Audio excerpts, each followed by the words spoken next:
Long ago in a distant land, I, Cartoon Network, the master of cartoons, unleashed an unbelievable show.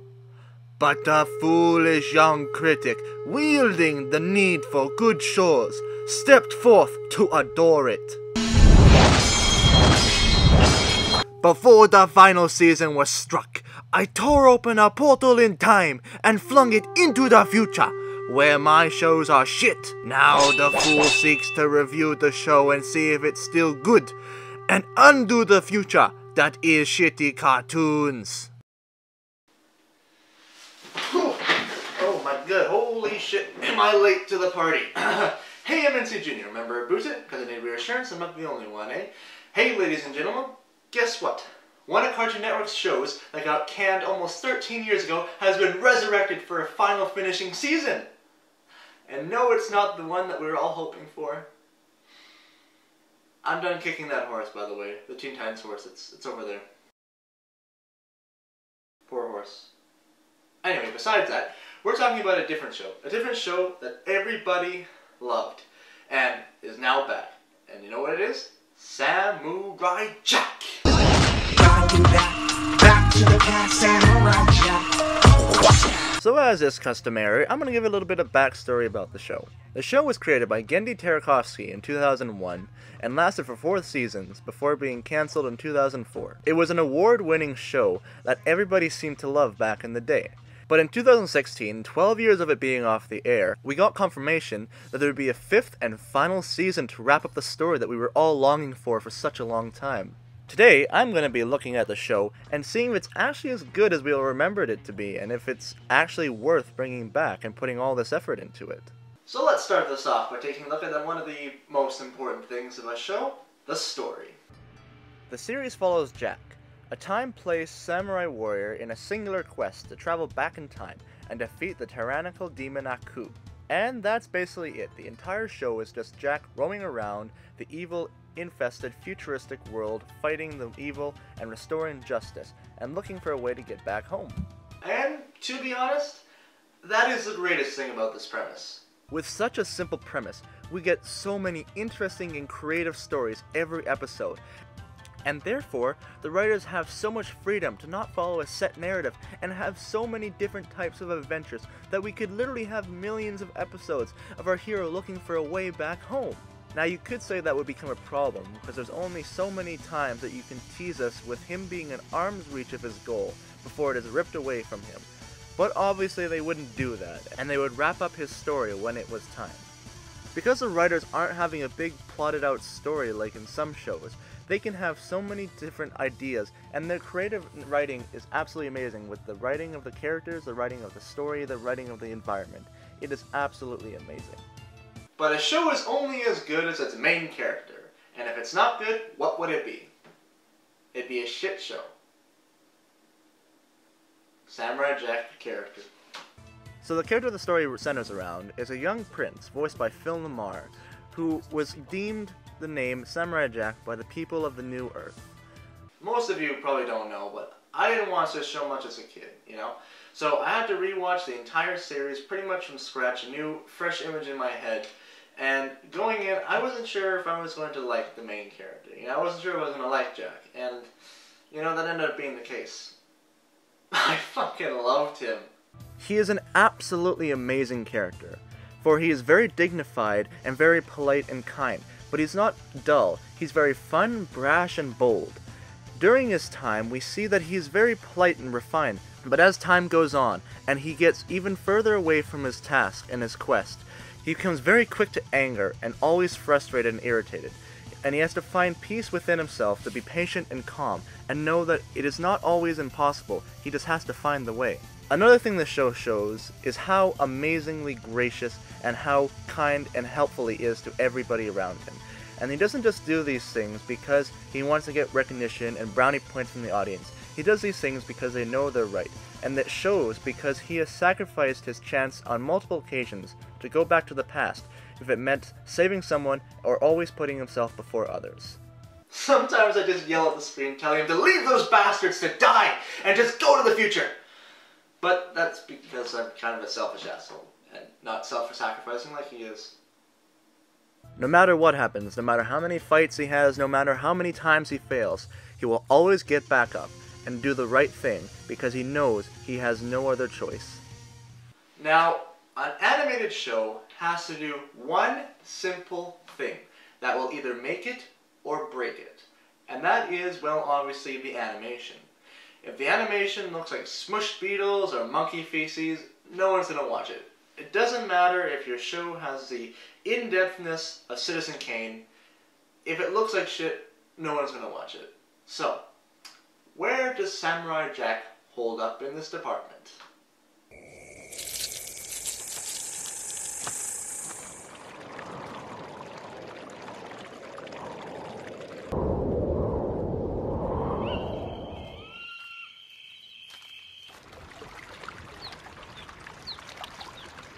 I think I'm done here. What else am I supposed to say to that? They say a picture speaks 1,000 words, and that picture is speaking words of wonder. The art style in this show is absolutely incredible. It's like ancient Japanese art in animation form for our eyes to adore. The backgrounds are absolutely breathtaking, and there is so much variety that the setting in art is always different every single episode. That is only the backgrounds though. How about the animation of the characters and the special scenes we get here and there? They are just innovative and stunning. They use the style from old Japanese samurai films where they would come in small boxes, letter boxes and all that to shoot over these scenes to have these classic black borders to close around their eyes to make things more dramatic. The animation is so seamless and thin on the lines and is just absolutely gorgeous to look at. Even from a show from that long ago, it is absolutely amazing and completely destroys a lot of animated shows nowadays. On the subject of animation, we're going to talk about the things that animation brings to life beautifully in this show, and that's the world and the action. Let's first start with the world. When I said the creators had a ridiculous amount of creativity to put into the test, I was not kidding. The world created for the show is incredibly fascinating. Even though it is still just Earth, the futuristic elements and the off-world aliens brought to the planet make the playing field absolutely amazing. And it's all just part of the Earth, and makes the entire planet look like an entire new planet every single episode. Now because this world is so vast and interesting, we meet so many vast and interesting characters. Like the fan favorite and my personal favorite, the Scotsman. The Scotsman is literally the opposite comedic foil to Jack. Jack is a very dignified, quiet, and respected person who only gets angry at certain times, whereas the Scotsman is a loud-mouthed, brash, over-the-top, yelling, undisciplined Scot warrior. And that just makes it absolutely amazing when they have to go head-to-head. They are the best buddies in the show because they're just so different, and it is absolutely incredible to see their reactions and actions together on screen. Their chemistry is just one of the best I've seen in a long time.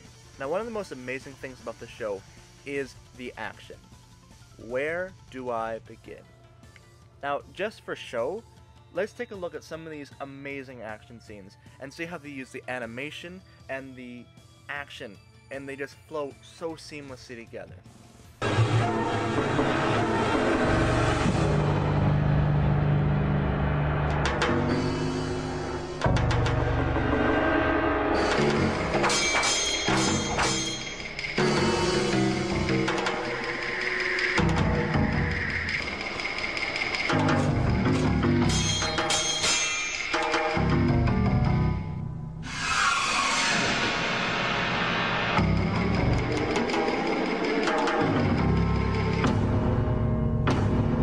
Now one of the funniest and smartest things that the creators did was make most of or all the villains that Jack fights robots, because all of the cutting and the stabbing and the straight up slaughter of fools, they would be bleeding out everywhere, which would make the show rated R.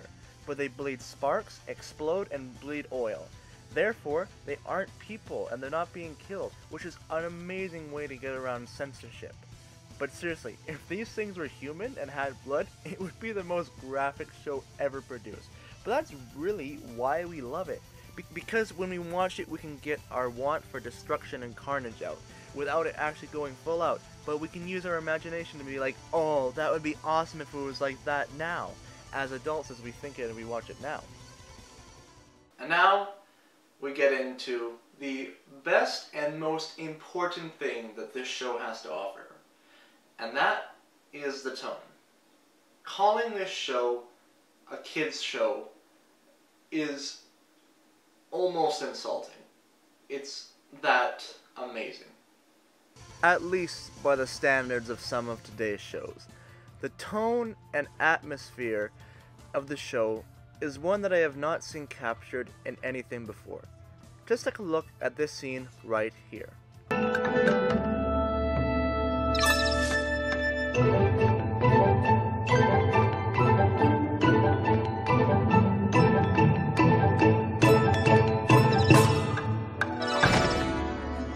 What do you hear? What do you see?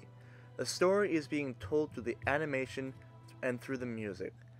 There are some episodes where there is little to no dialogue, and that is unheard of for a kids show. But they did it, and they did it in a respectfully and artistically way. Creators nowadays think that kids have a short attention span, so that only the way they can get them to watch it is to have a bunch of bouncing animation where things are going on constantly, and nothing ever gets time to have a breather. And yes, you'd be right, they do have short attention spans for slower, more atmospheric shows, but you are the absolute morons who are making them have short attention spans. If it wasn't for you shoving things like 170 hours of one of this shitty show in their faces, it would not be used to be this bouncy baby shit! Sorry, I hate to get riled up about this stupid horse I keep kicking over there, but seriously, it just makes me so angry that we have so many shows that show that you don't have to have things bouncing on screen like a cartoon from the frickin' 60s. This show teaches kids the respect and understanding of atmosphere and gives them a chance to take a moment and enjoy things for what they are. This show just encaptures art on such a scale that if you show this to your kids, they will never like shitty shows ever again, because they'll have too much respect and appreciation for this art. And got you there, tacking on one more thing, a bit of fan speculation.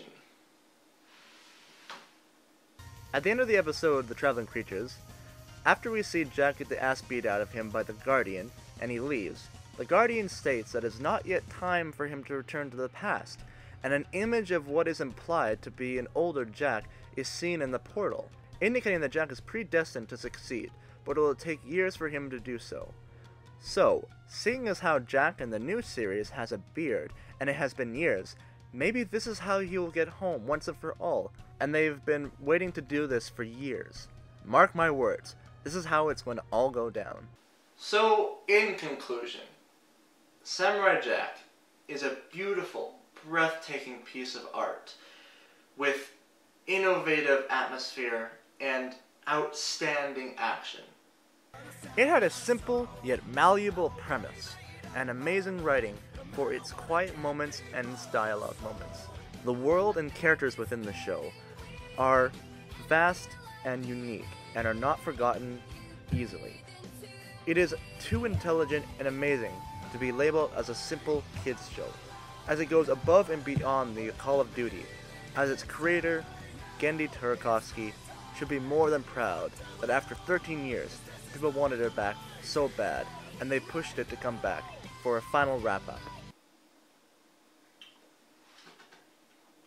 First seeing Young Justice coming back due to the fan request, and now this coming back to the fan request after 13 years of being off the air. This has given me hope that I once had but lost. My quest